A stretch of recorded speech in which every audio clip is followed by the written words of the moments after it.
So the question is, what steps has India taken to regain its foothold in Afghanistan since the Taliban has taken over the country since August 2021? अब question है 10 markers का. 10 marker का question है. फिर भी when you are introducing, it's fine that you are writing that we are having some kind of deep and historical cultural linkages with Afghanistan. That's good thing.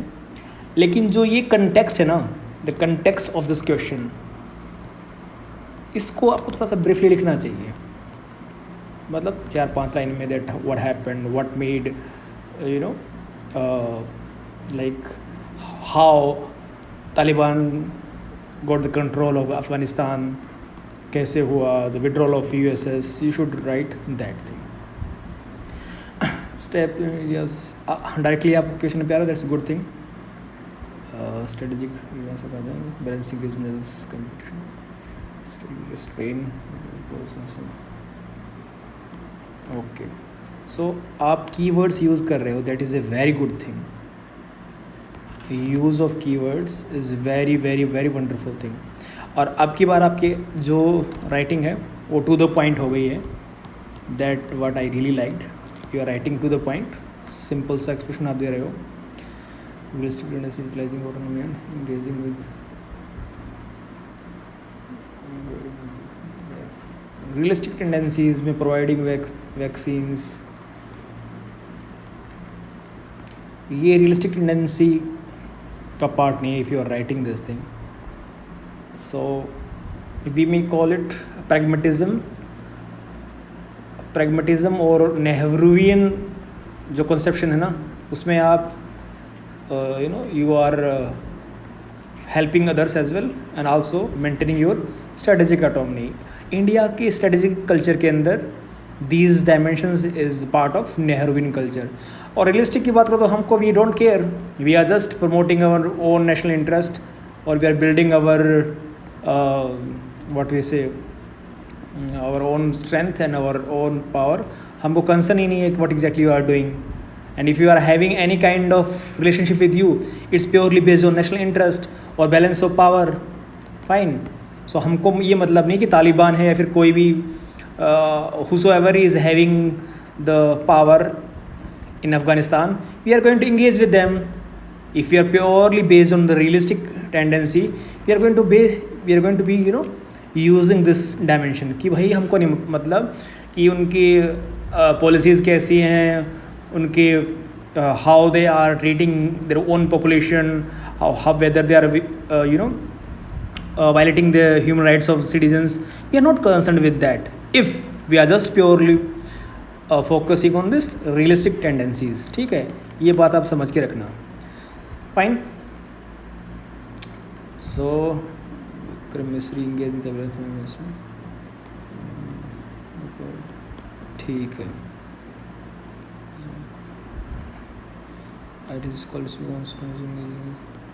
अब current में अगर ये चीज़ें हो रही हैं so that's very good thing. Okay, क्योंकि एक स्ट्रेटजिक ट्रायंगल भी बन रहा है ना, that Pakistan, Afghanistan and China. So to counter this, we must engage with Afghanistan very proactively. Okay, so it's make our strategic choice very pragmatic. तो ठीक है, ये आंसर आपका. It's you improved a lot.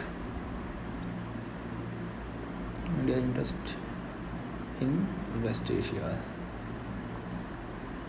ठीक है, आप वेस्ट एशिया के बारे में लिख रहे हो. how we are having our interest in West Asia. Mention कीजिए आप, ठीक है, why West Asia is significant for India. We must mention that first of all. यहाँ पे आप लिख रहे हो क्या? लिख सकते हो. सी वेस्ट एशिया अवेयरनेस. देखो दोस्त, यहाँ पे आपको मेंशन करना है, ठीक है, hydrocarbons and crude oil, our energy security, fine, और our like our population, or citizens rather than we should use or citizens who are working there, the working population, Indian expats जो बोलते हैं, fine, diaspora,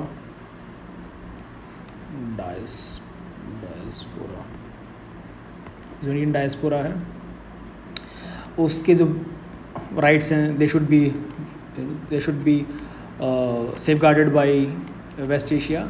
और अगर ये waste Asia में अगर hostile situation होगी ना, so it is going to impact our national interest. That is why it is important for us. Okay. So अब जब आप ये बोल रहे हो कि सारे इश्यूज वेस्ट एशिया में जा रहे हैं, it's going to impact our national interest. So this is how it is. आप इसके अंदर ये आप मेंशन कर रहे हो, कुछ एक फैक्ट्स भी आप इसके अंदर डाल सकते हो कि हमारा बायलेटर बोल रहा हूँ, हमारा ट्रेड वेस्ट एशिया के साथ कितना है. ठीक है, trade related facts, fine, those facts you can mention. Conclusion is good.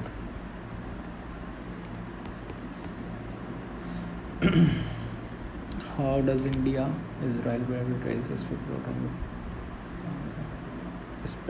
how does India's Israel bilateral ties reflect the autonomy of Indian foreign policy choices? अब देखो, पहले मैं इसको बता देता हूँ डायमेंशन क्या होनी चाहिए. हम when we are talking about autonomy, that when we are taking our decisions, fine, that is purely based on our national interest. Fine, what is going to benefit us, we are taking decision on the behalf of that. और ये purely realistic conception है. Fine, अब यहाँ पे ना international morality की बात आती है, इंटरनेशनल मोरालिटी की. Okay, when we are saying that what is happening in Gaza, what is happening with Palestinian people, so this is related to international morality. और हम we are representing Global South and we are leader of global South. So safeguarding human rights of other parts of the Global South is also our moral responsibility. अब यहाँ पे ठीक है, strategic autonomy हम बोल रहे हैं दैट वी आर नॉट